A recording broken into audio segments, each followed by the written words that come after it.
Many of us have a dream of having a car that has the iconic three-point star on its front and back. Yeah, we are talking about Mercedes-Benz. But leave the car aside. Mercedes-Benz logo alone is enough to cause a stir. Indeed, the three-point star Mercedes-Benz insignia is very iconic, but there's more to it than meets the eye. In fact, the Mercedes-Benz logo represents the company's origins and the principles upon which it was founded. The Mercedes-Benz can trace its roots back to the time when German engineer Karl Benz introduced the world to the concept of an automobile approximately 135 years ago, when he submitted a patent for his vehicle powered by a gas engine. His creation was obviously extremely different from the present idea of a car. In reality, he mounted an engine he built from scratch onto a tricycle.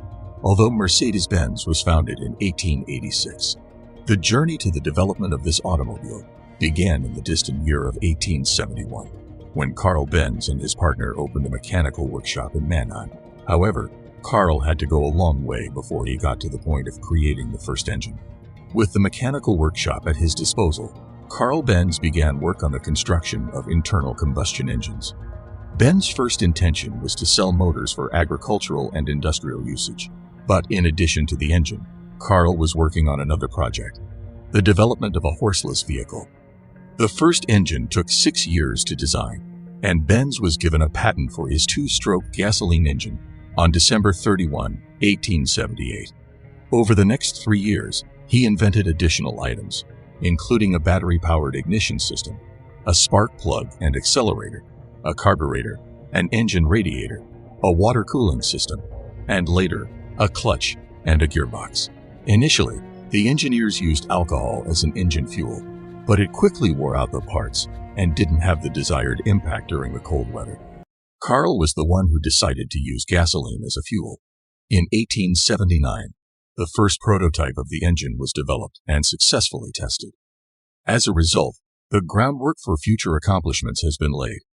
Later that year, Karl Benz founded a corporation based on his workshop and other technologies he had already patented 3.5 years earlier. Karl Benz was also able to make gasoline engines that could be made in large numbers at this company. The car at the time was a 3-wheeled cart on bicycle wheels with a steering mechanism on the front wheels.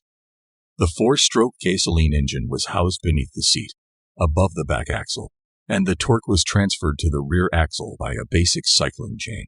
Overall, the car was very hard to use and not reliable, but it was the first car ever made. The motor wagon was tested over the entire year of 1886.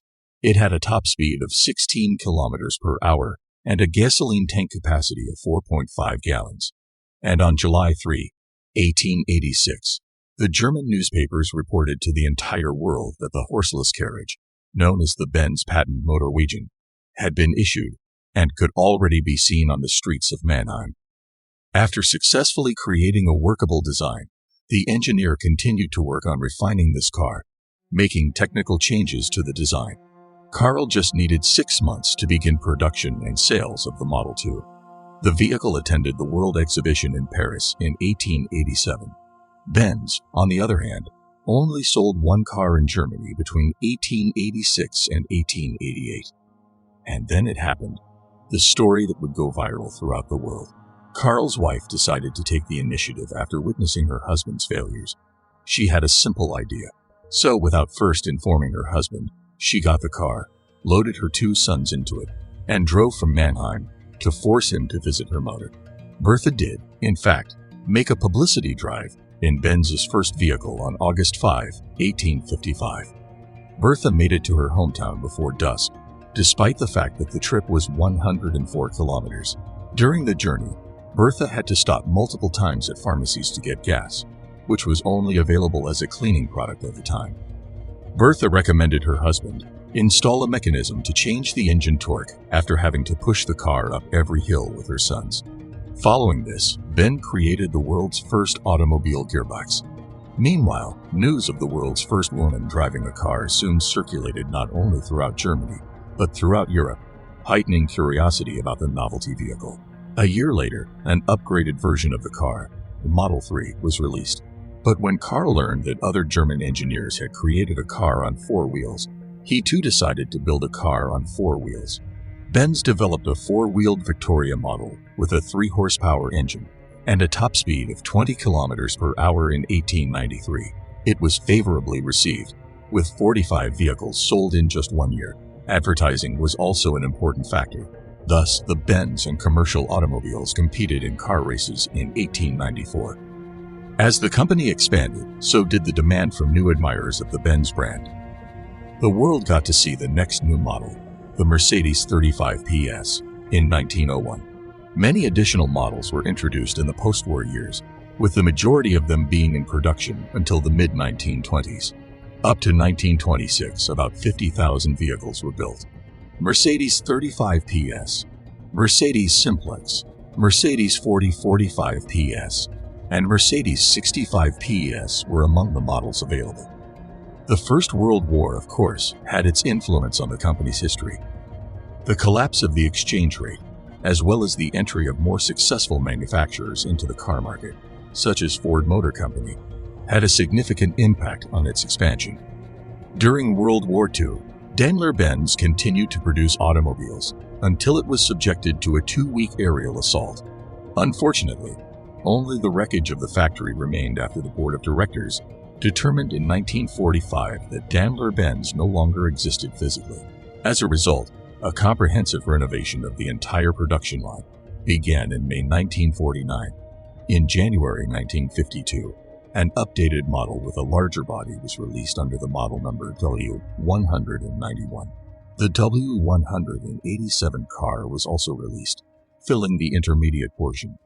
Because of these two vehicles, the firm was able to lay a solid platform for future growth, eventually becoming the top automotive manufacturer in Western Europe. Following the restoration of production, the business developed a number of luxury vehicles. The W186 300 limousine was the first of its kind, debuting at the 1951 Paris Motor Show. That was a great hit with significant business people, celebrities, and politicians. From the 1960s to the 1970s, numerous successful and popular automobiles were introduced. The automotive industry entered a new age with the rise of the Federal Republic of Germany as a new economic force in Western Europe. Mercedes-Benz has established itself as one of the leaders of the German automobile industry, securing a strong position in the state. Moving forward, Mercedes-Benz debuted the new E-Class W210 in 1995, a car that distinguished itself from the crowd due to its inexpensive design. Another major event for Mercedes occurred in 1999, when the firm purchased the tuning company AMG. Mercedes-Benz finished the decade by introducing two new S and CL class automobiles, the W220 and C215. The new C-Class W203 was the most recent invention of the 1990s. The W221 and C216 were introduced in the and cult classes in 2005. The classic styling components, wide wheel arches, and enormous volumes set these models apart from their predecessors, and the inside became more spacious. In 2008, the history of the Mercedes brand took a new turn when the company was recognized as a leader in making modern trucks. Last but not least, the Mercedes vehicle was named after Mercedes Jellinek, the daughter of one of Karl Benz's diamond partners, Emil Jellinek, and the new company's emblem, a 3-pointed Daimler star, reflects the use of Mercedes engines on land, sea, and air. That's all for today's video. What model of Mercedes do you like the most? Tell us in the comment section. Big Company Business will be back next week. If you enjoyed this video, please leave a like, share, subscribe to our channel, and turn on the notification bell so you don't miss anything. Thank you very much for taking the time to watch this video. See you in the next one.